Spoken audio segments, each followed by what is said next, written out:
जबलपुर के कोतवाली थाना अंतर्गत स्टेट बैंक कॉलोनी में 30 जून को पकड़ी गई नकली चाय पत्ती का दिल्ली कनेक्शन सामने आया है।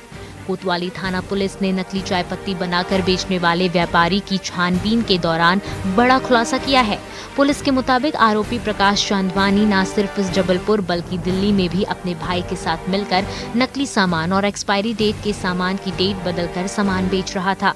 जांच के दौरान पुलिस ने दिल्ली निवासी भाई दीपक चांदवानी के यहाँ छापा मारा तो वह भी हैरान रह गई। दरअसल दीपक चांदवानी के यहाँ न सिर्फ नकली चाय पत्ती बनाई जा रही थी बल्कि एक्सपायरी डेट बदलकर फेस वॉश, बादाम शेक और वैसलीन समेत कई प्रोडक्ट के रैपर भी बदले जा रहे थे। पुलिस ने ब्रांडेड कंपनी की नकली चाय पत्ती बनाने वाले प्रकाश चांदवानी को जेल भेज दिया है, वहीं उसके भाई की तलाश शुरू कर दी है। में लाइट डीजल के अवैध रूप से भंडारण को लेकर पुलिस ने कार्रवाई की है। गोहलपुर थाना इलाके में चंडाल भाटा के पास अमरजीत साहू ने अपने गोदाम में अवैध रूप से लाइट डीजल इकट्ठा किया था। मुखबिर की सूचना पर पुलिस ने कार्रवाई की। यहां 36 ड्रमों में 7400 लीटर डीजल रखा गया था। पुलिस के मुताबिक डीजल की बढ़ी कीमत की वजह से ट्रक ड्राइवर लाइट डीजल भरवा रहे हैं।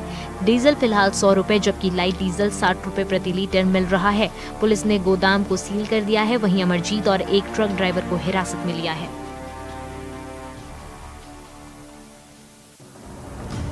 चांदी की तस्करी में एक बार फिर पुलिस को बड़ी सफलता हाथ लगी। सागर में पुलिस ने ट्रेन से लाखों की चांदी जब्त की। बताया जा रहा है कि गोंडवाना एक्सप्रेस से 22 किलो चांदी की तस्करी की जा रही थी, लेकिन इसकी खबर आरपीएफ को लग गई, जिसके बाद आरपीएफ ने कार्रवाई करते हुए चांदी जब्त कर ली। वहीं 3 लोगों को हिरासत में लिया गया है। दरअसल चांदी सागर से मथुरा ले जाई जा रही थी। इसी दौरान बीना के मालखेड़ी स्टेशन के पास पुलिस ने ये चांदी जब्त कर ली। जब्त चांदी की कीमत 3,44,000 रुपए आंकी गई है।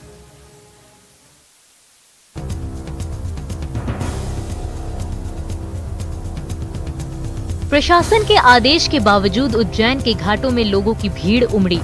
लोग कोरोना नियमों को दरकिनार करते नजर आए। दरअसल कोरोना काल में शनिश्चरी अमावस्या को देखते हुए घाटों पर स्नान के लिए जुटने वाली भीड़ को रोकने के लिए उज्जैन कलेक्टर ने 2 दिन पहले ही निर्देश जारी किए थे।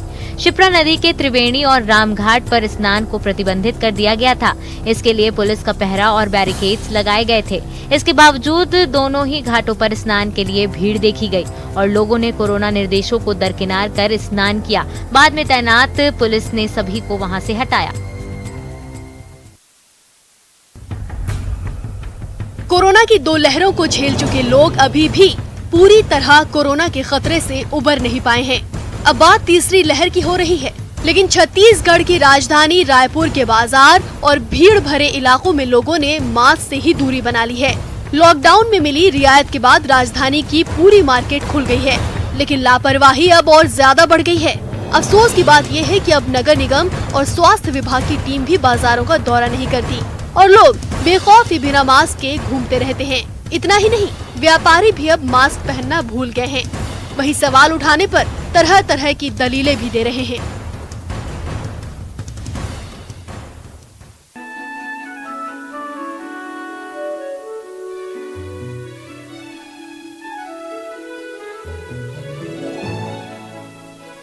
कड़कनाथ मुर्गे का मीट अंडे और सूप इम्यूनिटी को बढ़ाने में मददगार हो सकता है। खासकर पोस्ट कोविड ट्रीटमेंट में कड़कनाथ मुर्गे से जुड़े उत्पाद सहायक हो सकते हैं।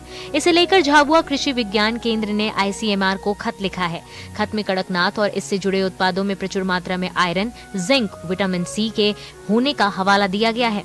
कृषि विज्ञान केंद्र की ओर से Indian council of medical research और डिपार्टमेंट ऑफ हेल्थ रिसर्च को लिखी गई चिट्ठी में सुझाव दिया गया कि कड़कनाथ कोरोना का इलाज करा रहे मरीज या फिर कोरोना से ठीक हो चुके लोगों के लिए बेहद फायदेमंद साबित होगा। कोयम्बटूर और हैदराबाद की लेबोरेटरी रिपोर्ट का खत में जिक्र किया गया है। झाबुआ का प्रसिद्ध कड़कनाथ मुर्गा काले रंग का और औषधीय गुणों की वजह से दुनिया भर में पहचाना जाता है। ये मुर्गा पूरी तरह से काला होता है, यहाँ तक कि इसका मीट और खून भी काला होता है। इसकी वजह से इसे ब्लैक चिकन भी कहा जाता है।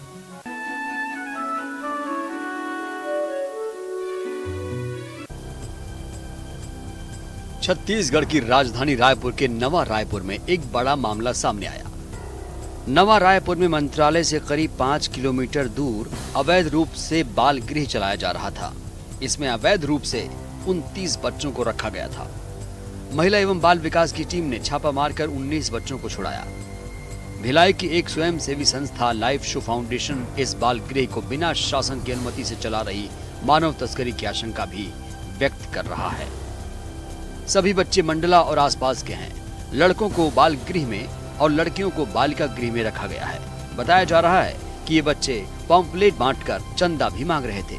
इसकी शिकायत आसपास के लोगों ने चुपके से की थी।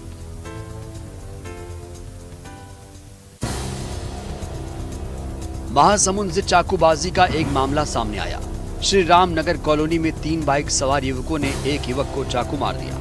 अस्पताल ले जाते समय घायल रोहित यादव की मौत हो गई। मामले में तीनों बाइक सवार युवक जग्गू साहू, सोनू प्रजापति और किशन को पुलिस ने हिरासत में ले लिया है। बताया जा रहा है कि मृतक का अपने घर के सामने रहने वाली एक युवती से प्रेम प्रसंग चल रहा था। वहीं मृतक अक्सर शराब के नशे में अपने परिवार वालों से उलझता रहता था।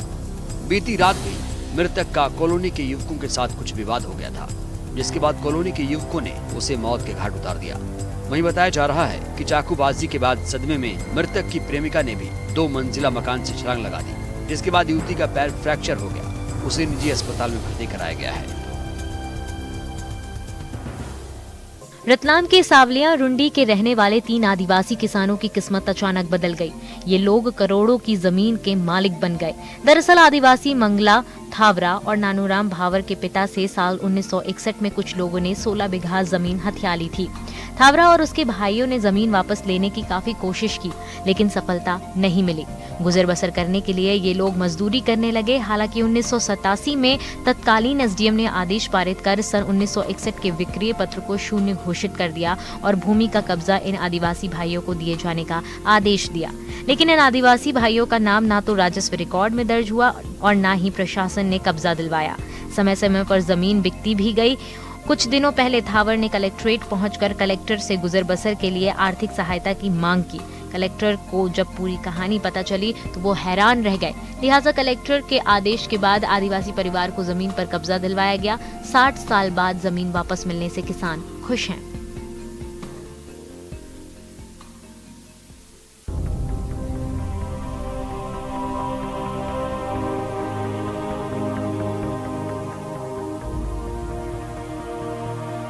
धमतरी शहर से जुड़े रत्ना बांधा पंचायत में प्रशासन ने निर्माणाधीन सार्वजनिक शौचालय पर बुलडोजर चला दिया। ये शौचालय पंचायत द्वारा ही बनवाया जा रहा था। शुरू में ये निर्माण सरकार की तरफ से ही स्वीकृत हुआ था और जिला पंचायत ने इसके लिए करीब 3 लाख की राशि भी स्वीकृत की थी, लेकिन इसे लेकर बाद में ग्रामीणों में आपसी विवाद हो गया। तब प्रशासन ने शिकायतों के कारण इसे निरस्त कर दिया, लेकिन पंचायत अपने जिद पर अड़ा रहा और गांव में चंदा इकट्ठा करके फिर से निर्माण शुरू कर दिया। तब जाकर एसडीएम ने इस निर्माण को तोड़ने के आदेश दिए। अब ये मामला नए विवादों में उलझता नजर आ रहा है। गांव के कुछ पंचों ने इस कार्रवाई के पीछे भूमाफिया और प्रशासन की सांठगांठ का गंभीर आरोप लगाया है। वहीं प्रशासन का कहना है कि जो भी कार्रवाई हुई है वो नियमों के आधार पर की गई है।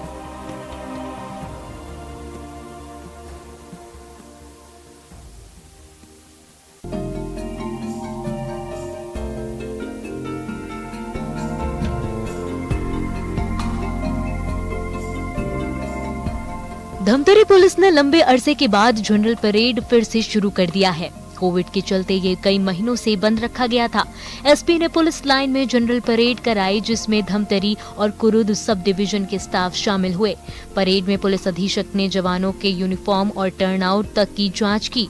इसके अलावा पुलिस के सभी वाहनों को भी चेक किया गया। लाइन के शस्त्रागार में जाकर एसपी ने हथियारों को भी देखा और उनकी जाँच की।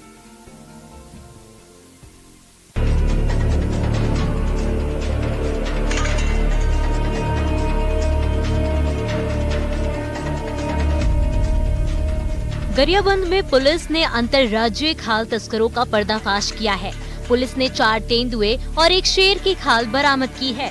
पुलिस ने 6 तस्करों को गिरफ्तार किया है। बताया जा रहा है कि तस्करों के खिलाफ ये कार्रवाई ओडिशा के कालाहांडी में की गई, जहां WCCB ने टीम बनाकर कार्रवाई की।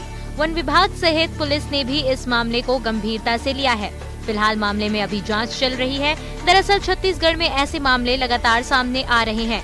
महासमुंद, धमतरी, गरियाबंद, बिलासपुर, कोरबा, बस्तर, कवर्धा, जशपुर जैसे कई जिलों में घने जंगल हैं। ऐसे में यहाँ कई जंगली जानवर रहते हैं, लेकिन पिछले कुछ वक्त से लगातार जंगली जानवरों के अंगों की तस्करी के मामले सामने आ रहे हैं।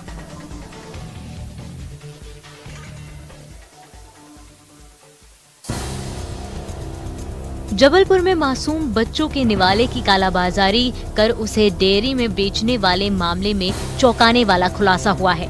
दरअसल आंगनबाड़ी में बच्चों को वितरित किए जाने वाले पोषण आहार की हेराफेरी मामले की जांच के लिए कलेक्टर ने एसडीएम के नेतृत्व में टीम गठित की थी। जांच के बाद मामले में महिला एवं बाल विकास विभाग के 2 परियोजना अधिकारियों, 4 सुपरवाइजर एवं 10 आंगनबाड़ी कार्यकर्ताओं पर गाज गिरी है। कार्रवाई में पाया गया कि मिलीभगत से आहार आंगनबाड़ियों की बजाय खैरी गांव के सिडाना डेयरी में पहुंचा दिया गया था, जिसके बाद ये कार्रवाई की गई। वहीं कारण बताओ नोटिस भी जारी किया गया है।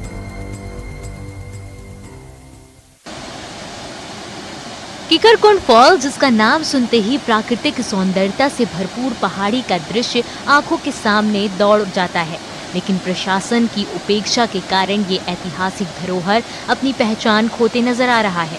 डिंडौरी जिले के मेहंदवानी जनपद मुख्यालय से महज 12 किलोमीटर की दूरी पर स्थित किकरकुंड फॉल की खूबसूरती देखते बनती है, लेकिन सड़क न होने के कारण पर्यटक यहाँ आने से कतराने लगे हैं। वहीं स्थानीय लोगों की माने तो इलाके के विधायक, सांसद और अधिकारियों से कई बार शिकायत की गई, लेकिन किसी ने भी सुध नहीं ली। लोगों का कहना है कि काफी पहले इस प्राचीन कालीन कुंड में सैकड़ों की तादाद में विशालकाय केकड़ा निवास करते थे, जिसके कारण इस कुंड का नाम किकरकुंड पड़ गया। साथ ही लोग इस कुंड को रहस्यमयी और चमत्कारी बताते हुए ये तर्क देते हैं कि अथाह गहराई वाले इस कुंड के पानी में नहाने से चर्म रोग से मुक्ति मिलती है।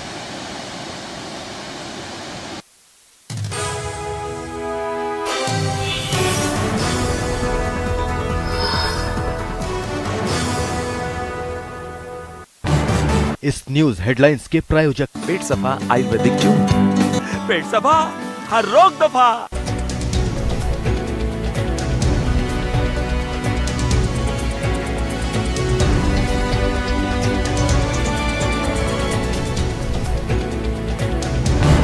इस न्यूज हेडलाइंस के प्रायोजक पेट सफा आयुर्वेदिक चूर्ण, पेट सफा हर रोग दफा।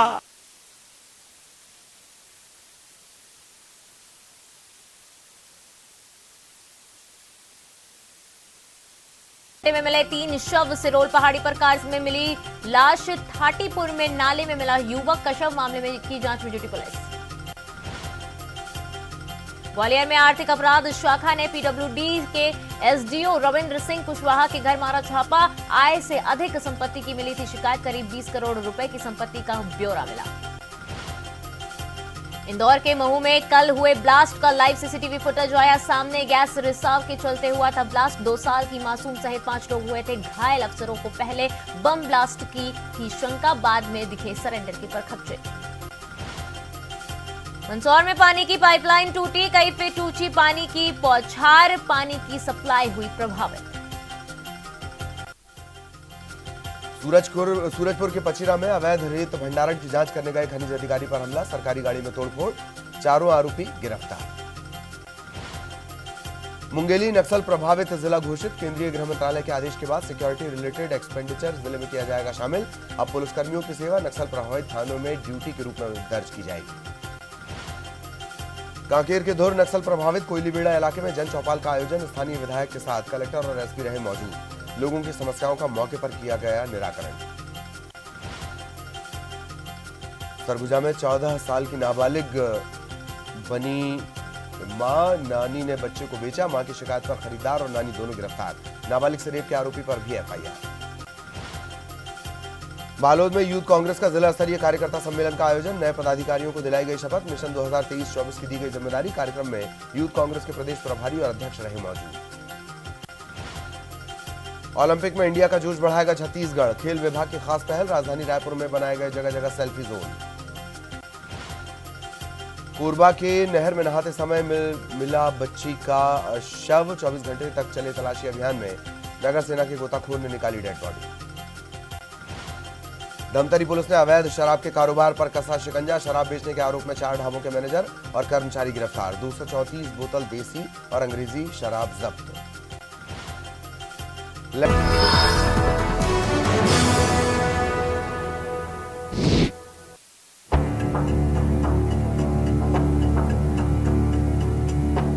वैश्विक महामारी कोरोना को आज करीब 2 साल हो गए। इसका वायरस आज दुनिया के हर देश, हर गांव तक पैर पसार चुका है। लेकिन धमतरी का भैंसा मुंडा गांव पूरी दुनिया से बिल्कुल अलग है। यहाँ आज तक एक भी कोरोना का मरीज नहीं मिला। ये गांव धमतरी जिले के आखिरी छोर पर बसा है। यहाँ की जनसंख्या करीब 2300 है। जिला मुख्यालय से करीब 100 किलोमीटर दूर ये गांव जंगलों के बीच स्थित है। कोरोना की दोनों लहरों के वक्त ग्रामीणों ने गांव के सारे रास्ते सील कर दिए। गाइडलाइन का सख्ती से पालन किया, जिससे ये गांव महामारी से खुद को अछूता रखने में कामयाब रहा। ये गांव टीकाकरण के मामले में भी काफी जागरूक है। आज तक की तारीख में यहाँ 99% टीकाकरण पूरा हो चुका है। पंचायत की ग्रामीण स्वास्थ्य अधिकारी ने बताया कि पहले ग्रामीण टीका लगवाने में झिझक रहे थे, लेकिन बाद में वो खुद ही आकर अपना वैक्सीनेशन करवाने लगे। ये गांव भले ही कम पढ़े लिखे लोगों का है, लेकिन जो जागरूकता इन्होंने दिखाई है वो अपने आप में एक मिसाल है।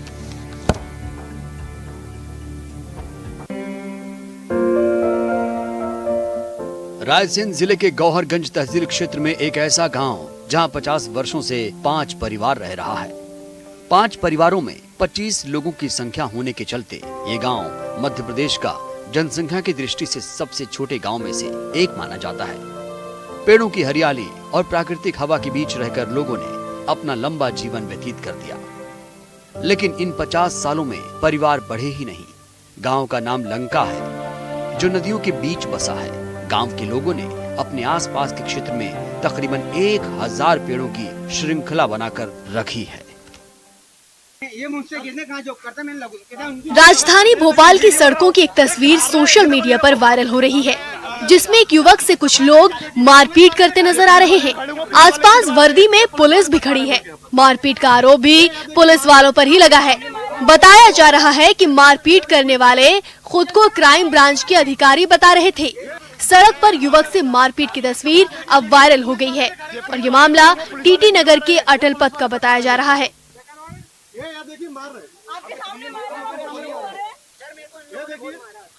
चेक रिपब्लिक से डरा देने वाली तस्वीरें सामने आई। वहां गुरुवार को आए तेज तूफान के बाद हालात बद से बदतर होते चले गए। इतनी तेज बारिश हुई कि उसका पानी शहरों के अंदर दाखिल हो गया। सड़कें नहरों में तब्दील हो गई। जहां तक निगाह जा सकती थी बस पानी ही पानी नजर आने लगा। बारिश के मटमैले पानी ने लोगों के घरों तक दस्तक दे दी। लोग पानी के तेज बहाव में अपनी कारों को निकालने से भी डरते नजर आए। हालांकि प्रशासन इन इलाकों में पूरी मुस्तैदी के साथ डटा दिखाई दिया। रूस की राजधानी मॉस्को में पड़ रही भीषण गर्मी ने वहां के लोगों को बेहाल कर दिया। ठंडे इलाकों में गिने जाने वाले मॉस्को में गर्मी रोज नए रिकॉर्ड बना रही है, जिससे ठंड के मौसम में रहने के आदी लोगों की हालत खराब हो गई। भीषण गर्मी से राहत पाने के लिए कई लोगों ने पार्कों का रुख कर लिया। एक इलाके से सामने आई तस्वीर में कुछ लोग फव्वारों से खुद को ठंडा रखने की कोशिश करते दिखाई दिए। गर्म हवाओं से तबीयत ना बिगड़े, इसके लिए लोग अपने चेहरों को समय समय पर पानी से धोते भी नजर आए। मॉस्को में इन दिनों पारा 30 डिग्री के पार पहुंच चुका है, जो सामान्य से करीब 10 डिग्री ज्यादा है। अमेरिका के न्यूयॉर्क से हैरान कर देने वाली तस्वीरें सामने आई। वहां जमीन के अंदर बने एक रेलवे स्टेशन में बारिश का पानी भर गया। वहां एक तूफान की वजह से कई इलाकों में लगातार भारी बारिश हुई, जिसकी वजह से शहर का बड़ा हिस्सा तालाब में तब्दील हो गया। सबसे हैरान करने वाली तस्वीरें तो एक रेलवे स्टेशन से सामने आई। जमीन के अंदर बने स्टेशन में बारिश का पानी घुस गया। वहां की सीढ़ियों से पानी झरने की तरह बहता दिखाई दिया। फर्श में भी काफी पानी जमा हो गया। स्टेशन के बाहर की सड़क पर तो जैसे नदी में बदल गई।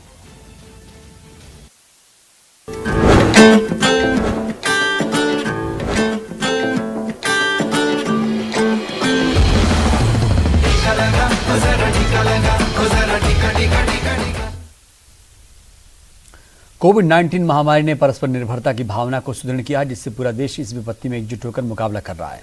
वैक्सीनेशन के ऐलान के बाद जरूरत है हम सभी अपना सर्वश्रेष्ठ योगदान दें, जिससे हम एक साथ मिलकर वायरस को हराने की तरफ कदम बढ़ा सकें। नेटवर्क 18 इस मुहिम में हर कदम पर आपके साथ होगा।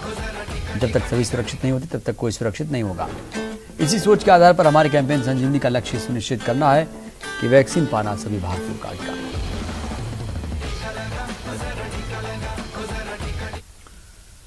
महामारी की दूसरी लहर से निकलने के बाद देश का सबसे ज्यादा आबादी वाला राज्य उत्तर प्रदेश 18 साल से ऊपर के सभी लोगों के टीकाकरण पर जोर दे रहा है।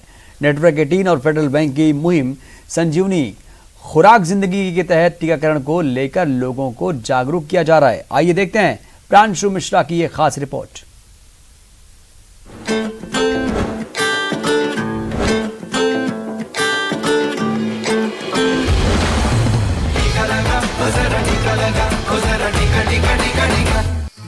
लखनऊ के पुराने शहर में बसा इमामबाड़ा का प्रतीक और कारीगरी की मिसाल छोटा इमामबाड़ा, जिसने कोरोना महामारी से जंग के लिए अपने दरवाजे खोल दिए हैं। शहर में यह है पहला ऐसा धार्मिक स्थल जिसे स्वास्थ्य विभाग ने टीकाकरण केंद्र में तब्दील किया है। पर डे जो है शुरू के एक हफ्ते में तो हमारे यहाँ 1150 के करीब पर डे का वैक्सीनेशन हुआ है और उसके बाद से साइट्स थोड़ा सा रिड्यूस कर दी गई थी और उसके बाद से हमारे यहाँ पर डे जो है 700 के करीब वैक्सीनेशन हो रहा है।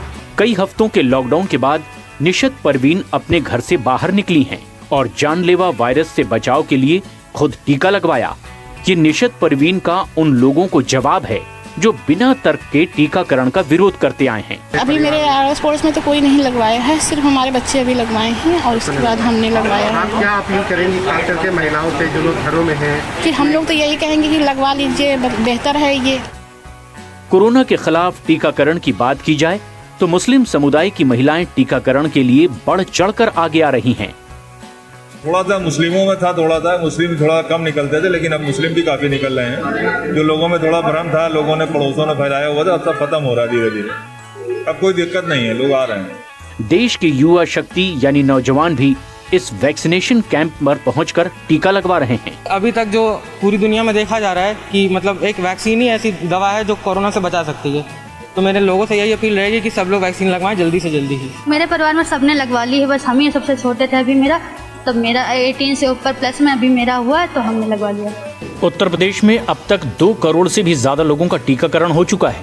राज्य सरकार छोटा इमामबाड़ा जैसी वैक्सीनेशन कैंप के जरिए टीकाकरण की गति को और तेज करने की कोशिश में है। लोग अब डर और भ्रम से बाहर आ रहे हैं और उम्मीद और भरोसे के साथ टीकाकरण के लिए पहुंच रहे हैं।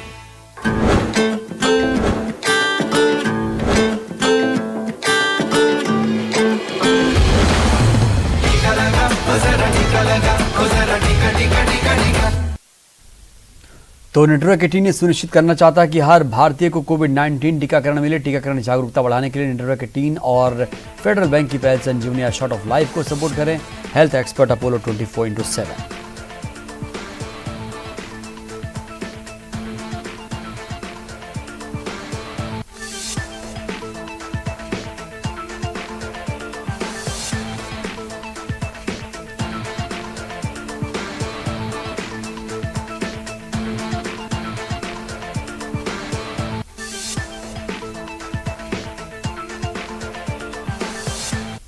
तो 20 मिनट 20 खबर में इतना ही, दीजिए इजाजत।